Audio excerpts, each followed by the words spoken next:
Are you concerned about the side effects of pharmaceutical drugs? Has the medical community not really been able to help you?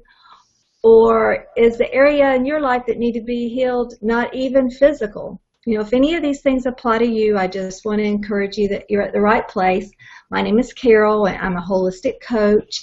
I put together this brief video just to give you a better understanding of what holistic healing actually is, or holistic living, and the 5 components that I feel like really make that up. Whenever we get sick, diseased, or even stagnant in life, it's due to us taking in more toxins than we can release. And all the doctors now will recommend, I mean, it's common knowledge that if you're wanting to heal or live a healthy life, that you need to reduce stress. And I'm so glad that everybody is coming to that knowledge about reducing stress. The only problem is that there's still a whole lot of confusion around what causes stress. I mean, we all kind of know what it feels like, but what's actually causing that stress that is keeping us from releasing these toxins and keeping us from getting well or losing that extra weight or having an emotional balance? That's what we're going to be briefly covering in this video. So one of the components is exposure to poisonous chemicals, and we all know about that, right? We've heard about it in our food, we've heard about it in our air. You know, we know that we need to be wise in making our decisions about how much we expose ourselves to these poisonous chemicals, because that will reduce our ability to release the toxins that are in our body. The second component, an undernourished body. Undernourished bodies, you know, a lot of times what the visual that comes to mind when we think of somebody that's undernourished is like this real skinny child, you know, but undernourished bodies, more than likely, at least in mainstream culture, are overweight bodies. You know, people are overweight, but they're still starving to death because they're not getting the nutrition that they need. And nourishment is not just about nutrition, but we have to think about, are we getting enough rest? Are we getting enough oxygen? Many of us aren't even breathing, and if we're not getting enough oxygen, we're not breathing in the right way, then that's going to contribute to us not being able to release toxins.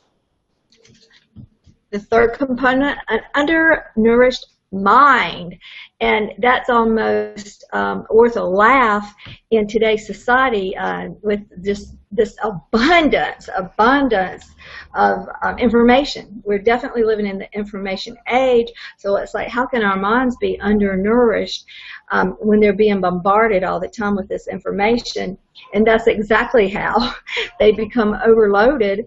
And when our minds are overloaded, they're undernourished and they don't work. They kind of check out, right? They don't think clearly. A great example of this, which I don't buy commercial cough syrup anymore, but I can remember the last time that I went to get some. And you know, if I go into a store and I have a cough, and there's 2 kinds of cough medicine on the counter, one for adults and one for kids, then it's real easy for me to make my choice and be happy about it and get on out of there and get on with life. But the last time I went in there, there were shelves of cough syrup, you know, and they were, is your cough accompanied by a runny nose or itchy nose or itchy throat, or is it a dry cough? Is it a wet cough? Do you have this with it, that with? Oh my God, I spent like 20 minutes, 30 minutes there trying to discern what kind of cough I had and which one of these were going to be right for me. And by the end of even looking at all this stuff, I wasn't more informed, I was only more confused. So I don't even remember if I ended up buying any at all. I probably left with none. But if I did get it, I was certainly not comfortable with the fact that I probably got the right one. And so that's what I mean by undernourished mind in the age of all this information. Of course, an undernourished spirit. An undernourished spirit is one that feels uninspired. You know, if you don't feel inspired, then that's a pretty good indication that your spirit is undernourished. This one you may not have even thought about, but an undernourished social environment. When I say social, I'm not necessarily meaning all fun and games. You know, your social interactions are at work, they're within your family member, that could be your significant other, your neighbors. But if your social environment is undernourished, it simply means that you're getting more pulled out of you than you're getting fulfilled into you. And, you know, you want a nice balance there, because if we're given more than we're getting, we're not going to be able to release the toxins within our body, and we're not going to be able to heal or live life as healthy as we want to. So those are the 5 components. If you resonate with this philosophy, and you're interested in eating, you know, whole, real foods, and learning how to nourish your spirit and your mind, and living life more simply and naturally, I want to encourage you to go to the link below and sign up for my free audio.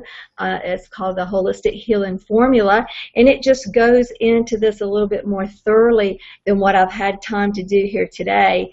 And also become part of our community. You know, our mission is to nourish and fulfill you, not to drain you. So go ahead and check out that Holistic Healing Formula, and I want to wish you well on your journey.